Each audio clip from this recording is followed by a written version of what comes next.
Alors aujourd'hui, je suis ravie d'accueillir une invitée. Ça me tient particulièrement à cœur d'avoir Peggy avec nous aujourd'hui. Donc déjà, je vous souhaite à toutes et à tous eh bien, le bonjour. Je vous accueille avec plaisir sur la chaîne et un grand bonjour à Peggy et un grand merci d'avoir accepté eh bien, d'être présente sur ma chaîne. Ça me fait vraiment très plaisir. Alors Peggy, bon, elle va se présenter bien évidemment, mais c'est une femme extraordinaire avec une palette de compétences incroyables. Donc je ne saurais même pas par où commencer. Bon, enfin, elle est professeure de yoga, elle est chef d'entreprise, hein, on peut le dire. Elle est également écrivaine, elle a écrit différents ouvrages. Elle est aussi coach en PNL et aujourd'hui, eh bien, c'est la PNL qui m'intéressait. J'avais envie de vous faire découvrir ce qu'était la PNL.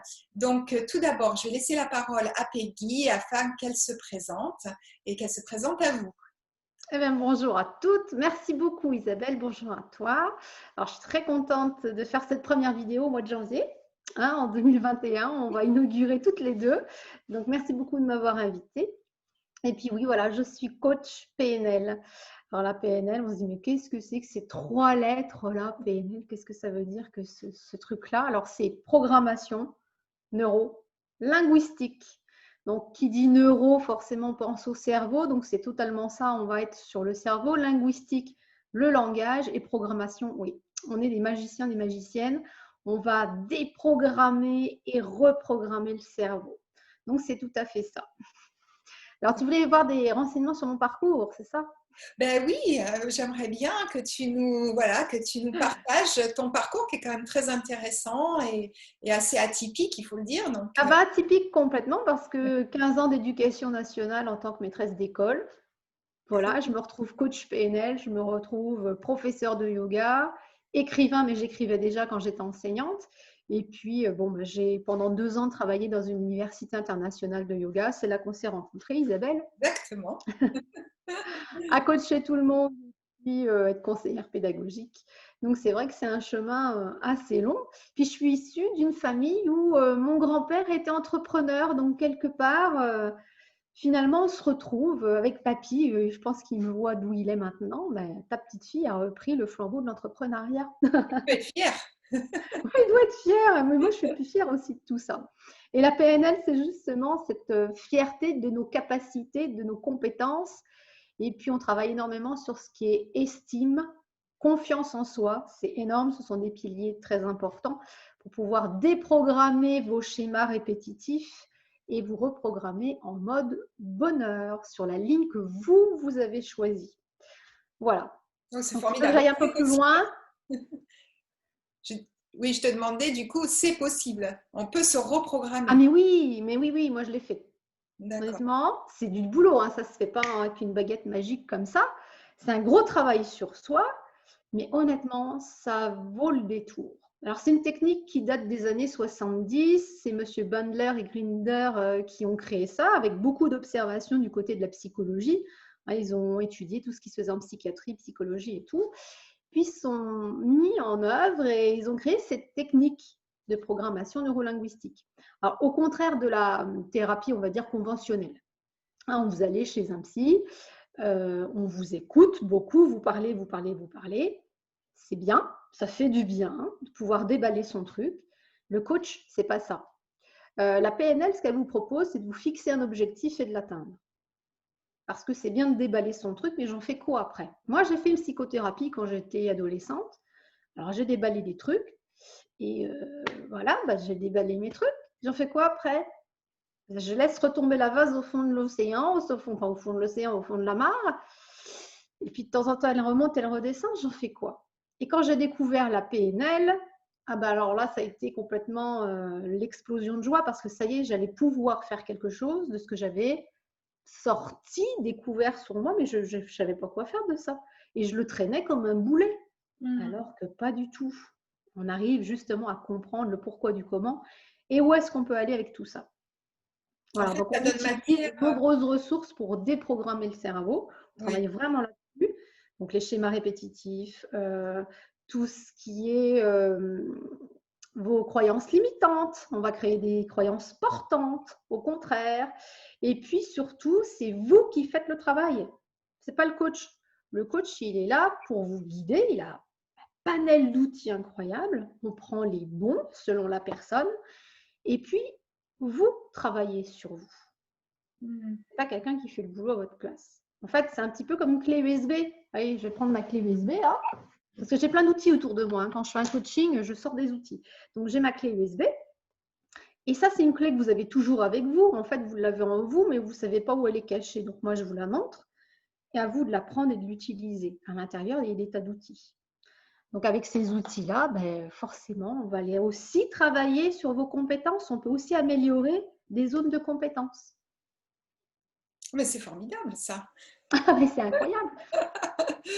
Et oui, parce que souvent, ce qui nous manque, on aimerait voilà, progresser dans un domaine de notre vie, mais on aimerait le faire. C'est déjà bien d'avoir l'élan, de le vouloir, etc. Mais on manque d'outils, d'informations, et du coup, c'est vrai qu'on peut rester bloqué dans des situations alors qu'il y a vraiment, vraiment matière à progresser dans le sens que l'on veut si on est bien accompagné. C'est ça, et tu vois la différence avec le psychologue, et c'est vrai que ça fait du bien d'avoir quelqu'un qui t'écoute. Si vous avez besoin d'un psy, allez-y, au contraire, il faut y aller. Allez déballer tout ce qu'il y a déballé, des fois ça suffit. Mais il y a des gens qui ont besoin d'aller beaucoup plus loin, parce que vous pouvez aller chez un psy pendant des années, faire une psychothérapie pendant 20 ans, puis au bout de 20 ans, vous êtes toujours sous anxiolytique et le reste, et vous n'avez rien résolu, vous n'avez rien changé, vous êtes toujours dans le marasme là, et ça patauge, et vous déclinez, vous remontez un peu, vous déclinez, vous remontez. Bon, on ne s'en sort pas. Il faut aller déprogrammer tout ça. Alors, ce que je disais quand j'étais enseignante, je disais à mes élèves, déjà à l'époque, je pense que j'étais déjà coach sans le savoir, je leur disais, allez, moi, je suis votre entraîneur du cerveau. Et puis, c'est vraiment ce que je leur dis, je suis l'entraîneur du cerveau. Mais le coach, c'est ça en fait. Il est là pour vous booster. Il n'est pas là pour faire « Oh, pauvre petit chouchou ». Non, non, non, non, non. On y va, on est vraiment l'entraîneur en fait. C'est vraiment apporter une source d'énergie. C'est très important parce qu'il vous faut quelqu'un qui vous aide à vous porter. Je ne vous porte pas, mais je vous donne l'impulsion nécessaire pour que vous puissiez continuer. Et ça, c'est un peu intéressant. comme un parent. Un parent, il va dire à son enfant, bon maintenant ça suffit, arrête d'être sur les écrans, va faire du sport, ça sera bien mieux pour toi. C'est vrai que quand on est adulte, on n'a personne pour nous le dire. Voilà. Donc on se laisse un peu facilement aller, on va dire. C'est ça. Et puis, ce n'est pas des conseils qu'on vient donner, parce que donner un conseil, c'est forcément dire à la personne en face, bah, tu n'es pas capable, tu n'as pas trouvé le truc toute seule, regarde, tu es nul. Non, non, on va éviter de donner des conseils, mais on va dire, voilà, il y a tout ce panel-là de solutions. Regarde, qu'est-ce que toi tu choisis? Et je n'ai pas jugé. Tu choisis quoi là-dedans? Tu as fait ce choix-là, ok, je t'accompagne. Et je suis là. En fait, c'est le guide. Et c'est ça qui est bien, qu'on peut relier au yoga, parce que le professeur de yoga, un bon prof de yoga, c'est un guide. Tout à fait, oui. Il est là pour guider, il n'est pas là pour imposer les postures, imposer les pranayamas. On propose, et c'est la personne qui prend la responsabilité de faire ou ne pas faire.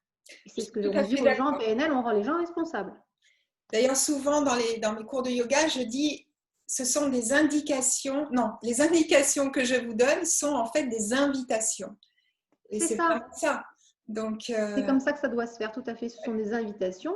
Vous voulez le faire, faites-le, toujours en se respectant, parce que ça, c'est super important. Vous ne voulez pas le faire, faites-le pas, parce que vous sentez que ce n'est pas fait pour vous, que ce n'est pas le moment de le faire aussi. Donc, tu as tout à fait raison, c'est ça. On est responsable de notre propre vie. Voilà. Et ce n'est pas le coach qui est responsable de votre vie, ce n'est pas lui qui fait le boulot à votre place, c'est vous. Vous apprenez à vous prendre en charge, à être autonome complètement pour aller transformer votre vie. Le but, c'est de transformer les choses et de les transcender.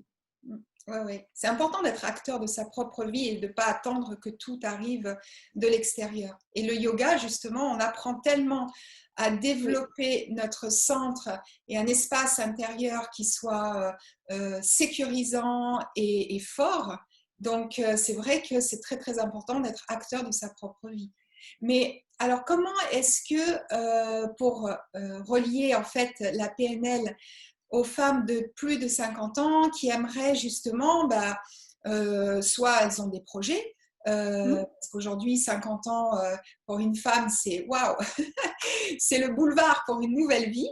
Donc, comment on pourrait rattacher ou comment le fait d'être coaché par quelqu'un peut aider une femme de 50 ans qui traverse en plus tous les affres de la ménopause, donc avec des déséquilibres hormonaux, donc des variantes au niveau de l'humeur, etc., et qui peut affecter aussi l'estime de soi, du coup, parce que c'est une période qui est difficile pour certaines.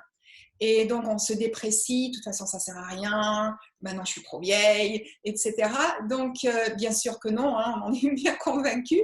Mais du coup, comment est-ce qu'un coaching en PNL pourrait aider une femme, justement, qui a plus de 50 ans et qui n'ose pas aller de l'avant et qui se sent un peu emprisonnée par son âge ou l'état de la ménopause? Alors ça, c'est une bonne question. Alors, pour vous rassurer, moi, je suis en période de périménopause. Hein, ça commence à me chatouiller depuis un certain temps, donc je comprends tout à fait. Je vis ces montagnes russes de plus en plus intensément. Donc, les montagnes russes, moi, je les expliquais à mon mari. Je lui dis, écoute, mon chéri, tu sais que telle période du mois, bon, si je t'envoie promener, tu ne le prends pas pour toi, tu te dis, ah tiens, elle va avoir ses lunes. Parce qu'on appelle ça comme ça chez nous, on va avoir ses lunes. Je suis beaucoup les cycles de la nature. Donc les montagnes russes, je comprends tout à fait. Les bouffées de chaleur, ça y est, j'ai commencé à en avoir aussi. Donc je comprends aussi. Donc c'est vrai que nos 4 hormones, quand elles ne sont pas en zone complètement plate, parce que c'est ça la ménopause, c'est nos 4 hormones qui doivent arriver à un état, il n'y a plus rien. Et tant que ce n'est pas comme ça, complètement plat, on passe par des comportements, des sauts d'humeur, des émotions. Mais un homme, il a du mal à comprendre tout ça. Et la PNL permet de passer cette période-là plus confortablement. Comment on fait? Tout simplement, on va aller déprogrammer des schémas de pensée que vous avez sur vous, que vous avez sur la ménopause, sur la femme, en général. Donc là, je vous fais un truc en grosse ligne. Et puis, on va se donner un objectif. Parce que le but, c'est d'en avoir un objectif. C'est quoi mon objectif? Qu'est-ce que je veux atteindre? Et cet objectif, peu importe si c'est sur ménopause ou quoi que ce soit, en PNL, il doit être atteignable, réalisable, raisonnable, je vais dire, et avec une date butoir. Voilà. Donc, on va se concentrer là-dessus. Une fois qu'on aura nettoyé, on aura tout doucement enlevé. C'est un peu comme dans un jardin, on enlève toutes les mauvaises herbes, ou sur la route, on va dépelleter la neige pour pouvoir passer. Parce que si vous commencez à dire, bon voilà, j'ai un objectif, mais vous traînez des casseroles derrière, vous n'êtes pas prêt d'avancer. Hein. C'est comme attacher des boulets à la voiture. À mon avis, vous n'êtes pas prêt de monter la pente. Alors, ce qu'il faut savoir, c'est que même pendant le coaching ou après le coaching, mais il y a toujours des obstacles. C'est normal. La vie, elle n'est pas plate, comme nos hormones une fois qu'on est ménopausé. On a quand même des petites vaguelettes où des fois ça monte et ça peut, ce qu'on veut, c'est pour que ça redescende plus bas. Ça monte, puis qu'on ait un palier, ça redescend un tout petit peu, puis qu'il y ait un palier, que ça remonte. Ça doit être comme ça. Donc des obstacles, même moi j'en ai encore, ça veut dire que vous passez d'un cap à l'autre. C'est bon de rencontrer des obstacles. Et c'est là que la PNL est intéressante parce que vous allez avoir acquis des outils nouveaux où vous comprenez, vous vous êtes transformé, dire ah tiens, il y a ça qui résiste, il y a telle chose qui ne fonctionne pas, je me sens dans telle situation, je le ressens dans mon corps, quel outil je vais utiliser, comment je peux faire. Puis alors là, ça passe tout seul. Moi récemment, ça m'est arrivé là sur décembre, c'était incroyable. Incroyable. Soit vous retombez dans vos vieux chaussons et vous vous lamentez, ouais, pauvre de moi, je n'arriverai pas, je suis une femme malheureuse. Ou vous dites, attends, je vais râler un bon coup. Moi, c'est ce que je fais. Je peux passer 3 heures à râler, je râle un bon coup, je sors le truc, je pose. Après, j'ai dit, bon, maintenant, ok, pourquoi c'est là, etc. Et on va aller chercher le positif là-dedans. Dans tout ce qui est, on va dire, négatif. Je ne parle pas d'échec parce que je n'aime pas ce mot-là. Oui. Mais toutes les choses qui ne fonctionnent pas, il y a un apprentissage derrière, il y a forcément quelque chose de bon. Et parfois, on me dit, mais dis non, c'est tordu ce que tu as été chercher. Ah, c'est peut-être tordu, mais une fois que j'ai trouvé pourquoi cet obstacle était là, et comment j'ai fait pour passer au travers et en sortir du positif, je me dis, ouais, mais finalement, j'en ressors grandi de tout ça. C'est ça. Ben, Et on je peux apprend, continuer. voilà, parce qu'on apprend sur soi, en fait. C'est ça. C'est une belle leçon de savoir comment on agit dans des situations qui peuvent être un peu compliquées. Oui. Et je pense que, enfin, de ce qui en est de mon parcours, il faut quand même, et ça, je trouve que c'est super que tu dises que c'est pas évident, que c'est pas un coup de baguette magique, on va pas promettre tout et n'importe quoi, que c'est un vrai travail à faire, qu'il faut s'engager finalement sur ce chemin-là, mais pour arriver à quelque chose évidemment de bon après. Et c'est très honnête de ta part de dire oui, c'est pas facile. Et effectivement, moi je vois des fois quand il y a des épreuves ou des obstacles qui surviennent dans des projets que je mène, eh ben, je trouve que ça apprend énormément sur soi. Et effectivement, soit, comme tu dis, on peut juste bon, bah, baisser les bras et puis se lamenter, puis dire c'est la faute à, Ah voilà, bah tout ça, c'est extérieur. Ou alors on se dit bon, je suis face à ce problème, maintenant comment est-ce que moi je peux le résoudre et parfois le résoudre ça veut dire aller consulter, aller demander de l'aide. Parce qu'on des fois on n'ose pas non plus faire parce qu'on prend ça comme un signe de faiblesse. Pour moi au contraire, de savoir s'adresser à quelqu'un, un coach par exemple, c'est vraiment faire preuve au contraire de force et ça nous mène, puisqu'on passe à l'action, on fait quelque chose pour soi. Donc, on est déjà sur ce chemin, finalement, du mieux. mais oui, tout à fait. Parce que, à savoir, un bon coach doit être lui-même coaché. Moi, j'ai ma propre coach. C'est une poste-maître. Elle est connue, reconnue dans la francophonie entière. Là, elle est en train de s'attaquer au monde anglophone. De temps en temps, je lui dis, tiens, je la contacte et on fait un point toutes les deux. Alors nous, là, maintenant, ça va super vite. Mais un coach doit être coaché. Si vous prenez un coach, renseignez-vous si lui-même se fait coacher. Parce qu'on n'a pas la science infuse. Je suis désolée, hein, on n'est pas des dieux. Hein. Tous ces grands coachs que vous pouvez voir qui sont de grands motivateurs, ah ouais, ils sont motivés, motivés. Ça s'appelle du gourou, hein, comme on dit en ce moment. Mais un bon coach, c'est pas ça. Il est là pour vous soutenir, pour vraiment vous donner cette impulsion, pour vous rappeler qui vous êtes, quelles sont vos forces, et puis que vous êtes surtout une belle personne, parce qu'il n'y a personne qui vous dit que vous êtes une belle personne. Et vous apprenez vous-même, déjà avec le coaching, à trouver que vous êtes quelqu'un de bien. Moi, je peux vous dire que quand j'ai fait mon burn-out en 2015-2016, je me détestais. J'étais la personne la plus détestable au monde. Je n'avais aucune confiance en moi, mais alors aucune. Alors que certains pensaient qu'au contraire, avec le non-verbal, parce qu'on travaille en PNL sur le non-verbal et le verbal, avec la stature que j'avais, on disait, celle-là, elle a trop confiance en elle. Ouais. Pas du tout. C'était pas du tout ça, c'était tout l'inverse. En fait, le coach, c'est presque comme un révélateur d'identité, finalement, d'identité propre, sans être pollué par tout ce que la société nous renvoie, etc. Donc, c'est très intéressant, effectivement, parfois de se faire accompagner. Moi, je prends ça vraiment comme un bel accompagnement et qui peut être vraiment, vraiment très, très utile. Et moi, tu vois, j'en suis venue là à cause du burn-out. J'ai pris le yoga en premier parce que c'est la première chose dont j'avais besoin. Il fallait que je retrouve le sommeil, que je réapprenne à respirer. Alors, ça faisait des années que j'en faisais plus de yoga, donc c'était une grosse erreur. Mais bon, il fallait que je passe par là pour apprendre ce que j'avais à apprendre. Et j'ai passé ma certification de yoga en même temps que j'ai passé ma certification de PNListe. Et la PNL, je l'ai prise pour moi au départ. Donc le PNListe, il travaille sur lui. Donc ça m'a demandé un certain temps de travail sur moi. Après, j'ai testé sur les enfants, le mari, les copines qui ont bien voulu. Et puis je me suis dit, bah, pourquoi pas finalement de devenir coach. Et les choses en emmenant une autre, voilà où j'en suis maintenant. Vous voyez, on peut se donner toutes les chances et puis pouvoir transformer les choses. Et c'est aussi bon quand on a 50 ans et après 50 ans. Pourquoi la femme, après 50 ans ou à 50 ans, elle serait foutue? Je suis désolée. Moi, mes copines, la plupart de mes copines, donc je suis plus jeune qu'elles, elles ont 50 ans et plus. Elles sont super actives, elles sont belles, elles font tout pour être des femmes. On n'est pas fini à 50 ans. Ah non. Mince alors. Ah, tu prêches une convaincue. Gagner confiance.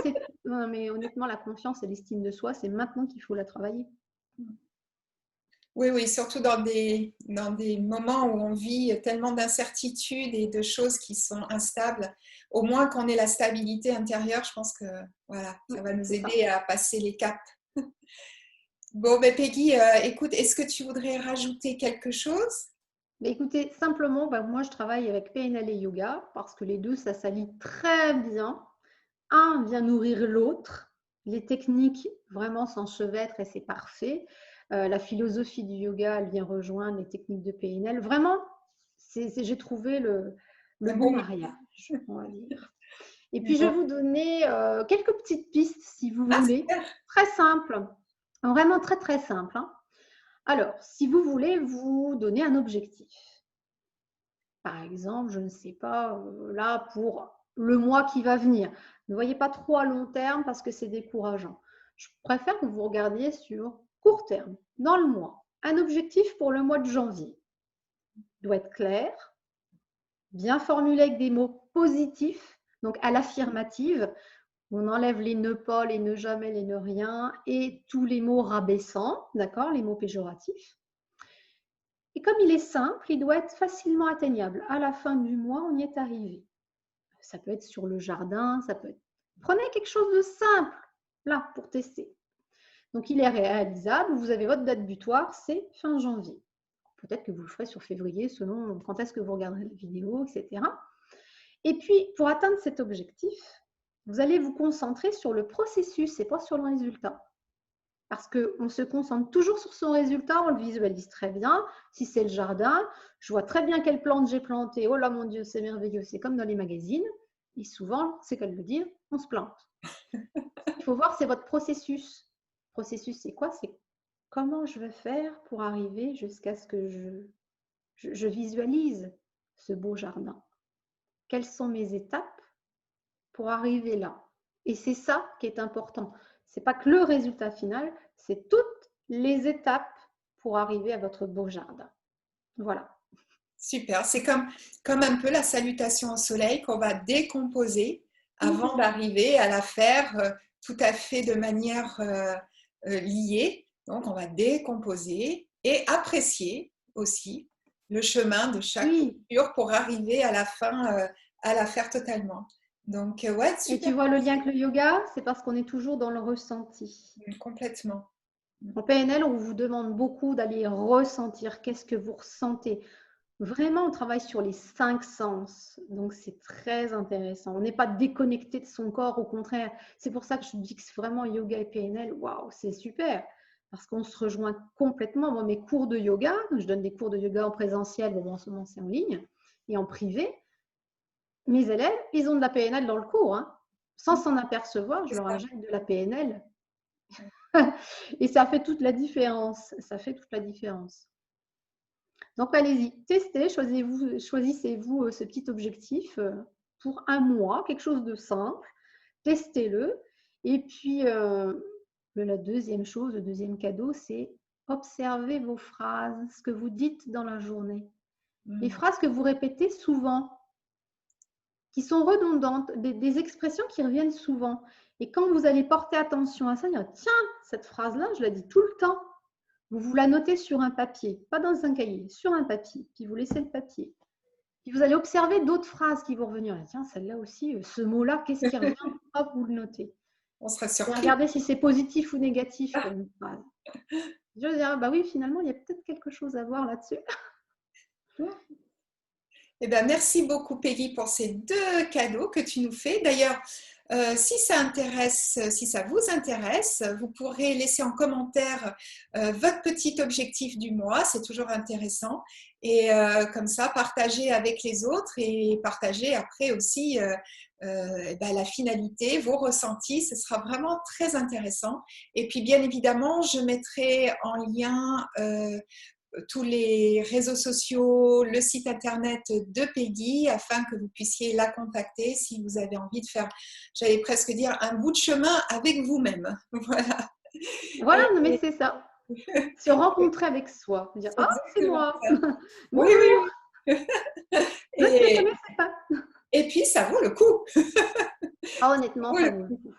Donc, un grand merci Peggy d'avoir accepté d'être ma première invitée de l'année. Merci Je suis Isabelle. vraiment contente qu'on ait pu faire ça ensemble. Et puis, je te souhaite bien sûr tout le meilleur pour cette nouvelle année. Et puis, je t'embrasse à distance. Eh bien, écoute, merci à vous d'avoir suivi, puis merci à toi Isabelle. Au revoir.